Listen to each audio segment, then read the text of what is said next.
Adamlar hakiki hidayet tapsak bolsa ve ihtilafatlardan, dağıtlardan hiç çatı perişan olmam. Bula avvaldan bağda. Çok önceki dağıtta değil hiç çatı.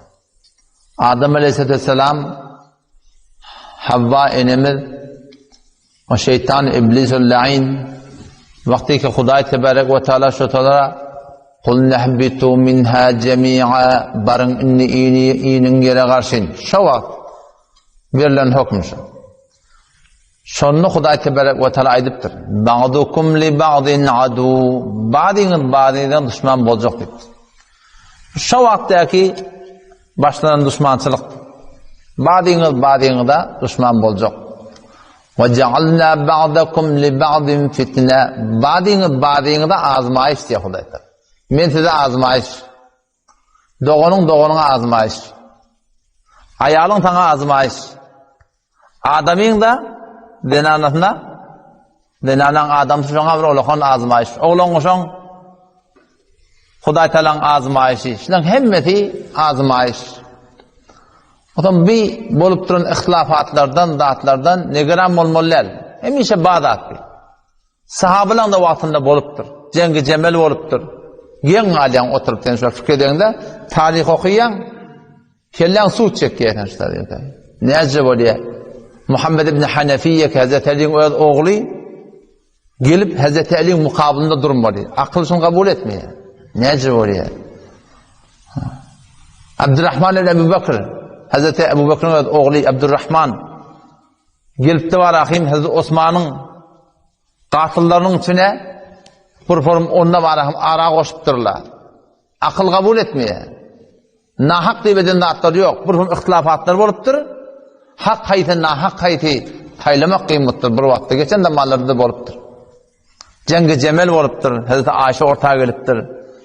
Hazreti Ali bir gapdalla, o bir gapdal, bir gapdalla. Cengi Seffeyn bolupdyr, cengi Nehrevan bolupdyr. Sahabalar wagtlarynda. Ne kadar ihtilafatlar avvaldan da bağmıştı.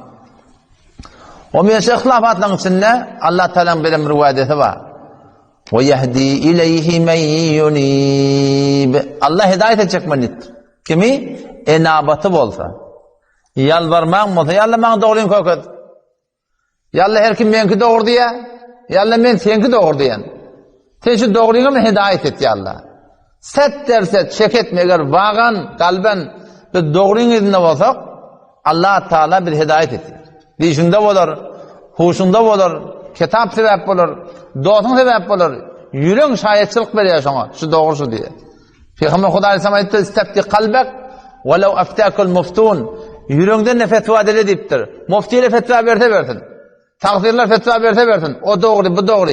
Yüreğin de fetvasına kulak at. Yürek ne mi diye istediptir. Yüreğin içinde eğer vağan, bir adam Allah'a mümin olup, şu 7 kat asman, 7 kat yer taklap duran zat hak, gece günü getirip duran Hudaya bağan imanı bulup, şona yalvarsa, وَمَنْ يُؤْمِنْ بِاللّٰهِ يَهْدِ قَلْبَهِ Allah'ın vedesi. Her kim Allah'a mümin olsa, bağın doğurduracaktan, Allah şunu hidayet edecektir. Kimi?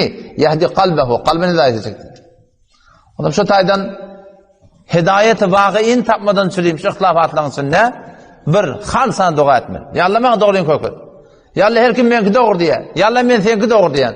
Yalla sen doğruyun koyun bana. Ne mi deyim ben? Hayti doğrusun.